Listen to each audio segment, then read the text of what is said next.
So, good day everyone. I am Buaya and I am the second reporter of the lesson Unit 4 Strategies in Assessing Physical Education and Health in Elementary Grades. So, my topic is all about summative assessment. So, what do you mean by summative assessment? So, as posited by Boston 2002, summative assessment generally takes place after a period of instruction and requires making a judgment about the learning that has occurred. So, meaning, ang summative assessment is isa siya ka way to check kung unsa ang nabalaan and kung unsa ang kaya buhaton sa students at the end of a lesson, a unit, or a course pinaagi sa mga tests, exams, mga projects. It is given periodically to determine at a particular point in time what pupils know and do not know. So, meaning, ang summative assessment is a type of evaluation na ginahatag at the end of a learning period. It's either after a unit, a semester, or a course para ma-measure kung unsa jud ang nahibal-an and achieve sa usa ka students. And also, summative assessment is it provides a judgment of learning outcomes often in a form of grades or scores. So meaning, kung unsa kataas ang ilahang score is mo na siya ang basihan kung unsa pud kataas ang natun-an sa students. So the purpose of summative assessment are first, to ensure accountability. So meaning, ang summative assessment is mo na siya ang ginagamit as a proof of a learning. So the teacher, the schools, and even also the learners are responsible for achieving the expected learning goals. So second is to assure quality control for a process. So meaning, kani siya is nakatabang siya to check if ang teaching and learning is effective and if na-meet ba ang standards. So if ang students kay ma-fail, so meaning mo na siya ang sign or signal na nga ang instruction or ang curriculum is need pa ipa-improve. So the last is to identify needs and allocate resources. So meaning, ang result sa summative assessment is nakatabang siya not just for the teachers but also for the schools para makita kung asa jud nagkalisod ang students, and nakatabang siya to decide on how to provide support, materials, and programs para mas mapa-improve pa ang learning sa mga students. Embedding formative assessment in the instruction. An effective assessment is seamlessly embedded in the instruction itself. During instruction, formative assessment in the form of learning exercises and processing questions informs the teachers as regards the pupil's progress. In terms of post-instruction, formative assessment informs the teachers whether the learning objectives or goals were realized. The information provided by the assessment can be used as a basis for whether to reteach, remediate, or even enrich the lessons. So, meaning, the best kind of formative assessment is built right into a teaching, not done separately. So during the instruction or during the teaching, activities like exercises, class discussions, and questions helps the teachers to see how well the students is learning. And after sa discussion or after sa teaching, ang result sa activities sa mga students is mao na siya ang nagapakita if na-achieve ba ang lesson objective ato nga lesson or topic. And then, ang katong mga results sa activities sa mga students is mao na siya ang gamiton as basis if ang teacher is kinahanglan ba mag-reteach kung daghan ba'y wala nakasabot, mag-remediate if need pa bag extra support, and or di kaya mag-enrich if na master na ba to sa students ang katong lesson nga gidiscuss, and if ready na ba sila mo move forward to a new lesson or topic.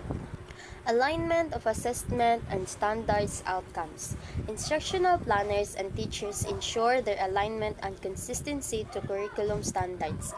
Teachers inform their pupils of the intentions or objectives of the lesson so that they will aim to achieve these learning goals. General assessment guides and directs instruction, provides necessary information as regards pupils' progress, aids teachers in deciding whether the instruction is effective, and evaluates the curriculum or program. So dinhi dapat ang assessment is connected siya sa curriculum standards and learning outcomes.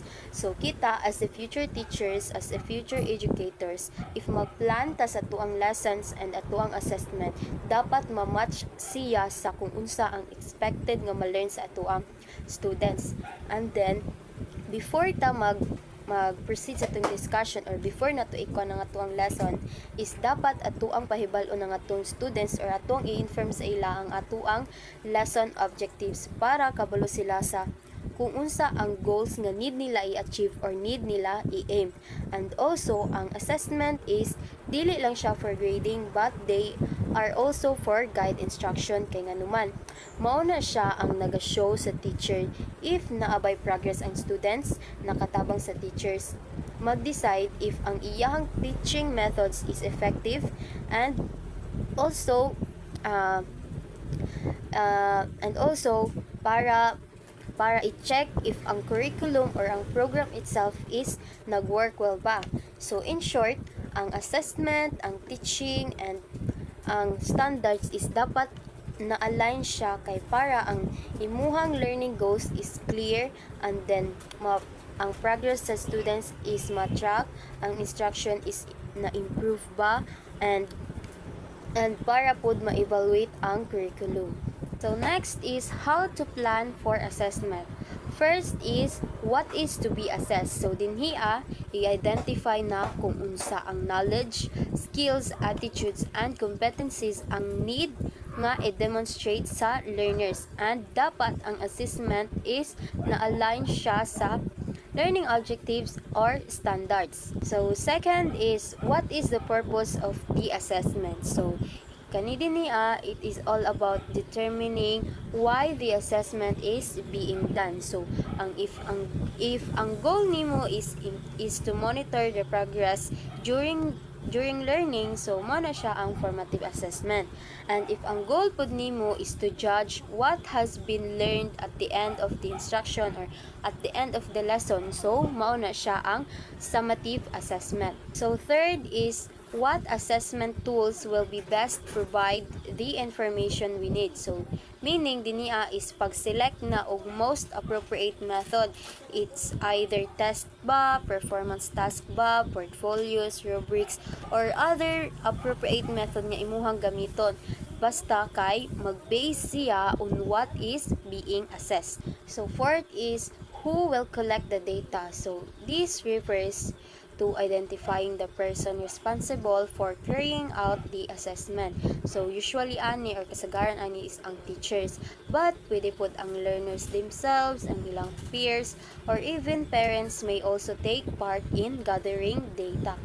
So, the last is how often and when will the data be collected. So, dinia is all about deciding the timing and frequency of assessment. So, dinia gina-emphasize ang quality over quantity. So, dapat ang assessment is meaningful and scheduled at points sa kung asa dapat nakaprovide siya og mga useful insight into learning progress.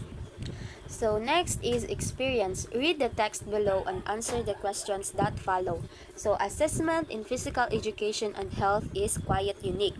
Assessing both the affective domain and psychomotor skills is given a premium. Affective assessment pertains to the pupil's perceptions, values, interests, attitudes, and feelings. Common behavior traits include effort, fair play, commitment, and willingness to cooperate. The teachers need first to identify and define the expected behavior. Second, actions that are suitable indicators. And finally, the creation and utilization of checklists, rating skills, rubrics, journals, event recording, exit slips, anecdotal records, and written tests. So dinhi ang assessment sa PE and health is dili lang siya kay nagafocus sa physical skills which is ang physical skills kay mao na siya ang psychomotor domain, but also on attitudes, values and behaviors. So ang kana sila is mao na siya ang affective domain. So dapat ang teacher diri is first iyang i-identify ang expected behavior, second is i-determine observational indicators, and last is ang paggamit og tools like katong checklist, reading skills, rubrics, journals, records, and tests to assess them. That's all. Thank you.